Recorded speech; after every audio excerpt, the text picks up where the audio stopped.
सिवा बचपन से ही रफ्तार से बातें किया करता था। उसकी रफ्तार देख लोग दंग रह जाते थे। उसके पिता शराबी थे, इसीलिए वो पेपर बेचकर घर चलाता था। जब उसके पिता का देहांत हो गया तो घर की जिम्मेदारी पूरी तरह से उस पे आ गया। फिर एक दिन उसके चाचा ने कहा, तुम रफ्तार के बादशाह हो, एक एम्बुलेंस ले लो, अच्छी कमाई हो जाएगा। चाचा की बात मानकर सिवा एक गुंडे से पैसे उधार लेकर एम्बुलेंस खरीद लिया। लेकिन वो जब भी किसी मरीज को अस्पताल लेकर जाता वो रास्ते में ही मर जाता, जिससे सभी उसे पनौती कहते थे। अगले दिन एक गुंडे के बॉस को किसी ने चाकू मार दिया था। वह उसे अस्पताल लेकर गया, लेकिन डॉक्टर ने कहा आपने आने में देर कर दी, जिससे गुस्साए बदमाश उसे मारने उसके पीछे पड़ गए। शिवा ने बड़ी मुश्किल से थाने घुसकर अपना जान बचाया। वो घर जाकर अपनी माँ पे गुस्सा करने लगा और अपनी फूटी किस्मत को कोसने लगा। उसकी माँ बेटे की तकलीफ से बहुत आहत हुई और भगवान से रोकर उस पर कृपा करने की प्रार्थना करने लगी। उधर शिवा एम्बुलेंस लेकर काम से जा रहा था, तभी एक भैंस उसकी गाड़ी से टकरा गया। जब उसकी आंख खुली तो खुद को अस्पताल में पाया। जब वो अस्पताल से बाहर आया तो उसने देखा उसे लोगों के सर पे 1 मीटर दिखाई देने लगा, जिसमें उनकी आयु दिख रही थी।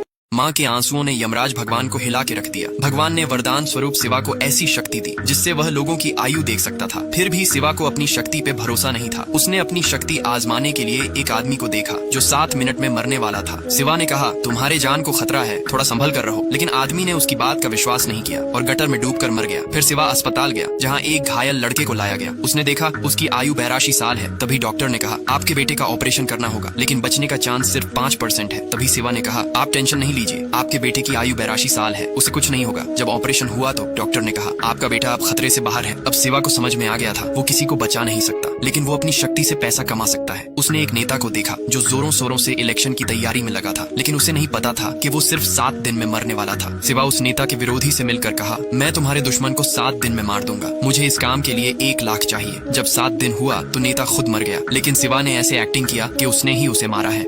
अब शिवा सीनू नाम के गुंडे के पास जाकर कहता है, मैं अंडरवर्ल्ड का खास आदमी हूँ, मुझे 1 करोड़ दो तो मैं तुम्हारा दुश्मन शक्ति दादा को टपका दूंगा। शीनू उसे पैसे दे देता है, लेकिन साथ ही अपना एक आदमी को शिवा पर नजर रखने को भेज दिया ताकि उसे पता चल जाए कि वो इतने बड़े लोगों की हत्या कैसे करता है। जब ये बात शिवा को पता चला तो वो जानबूझकर काला जादू का नाटक करने लगा ताकि उस बदमाश को लगे कि वह लोगों को काला जादू करके मारता है। उधर शक्ति दादा होटल में अय्याशी कर रहा था, तभी उसकी गर्लफ्रेंड ने शक्ति दादा को मटन खिला दिया। शराब के नशे में धुत मटन की हड्डी उसके गले में फंस गया, जिससे खून की उल्टी करके वो मारा गया। अगले दिन श्रद्धांजलि के लिए शिवा एक माला उसकी अर्थी पे डालने आया, जिससे सीनू को भी उस पे पूरी तरह विश्वास हो गया। अगले दिन शिवा का दोस्त ने कहा कि शहर से दूर एक अस्पताल में ब्लड पहुंचाना है, समय बहुत कम है। शिवा भी उसकी बात मानकर एक सहयोगी के साथ शहर की ओर निकल गया। उसकी रफ्तार देखकर सहयोगी का हवा टाइट हो गया। वह समय पर ब्लड पहुंचा दिया, लेकिन इस दौरान उसकी गाड़ी खराब हो गई। वह पास के यमराज जी मंदिर में पहुंचा, जहाँ तिलक लगाते समय पुजारी जी को आभास हुआ कि जरूर इस पर यमराज जी का कृपा है।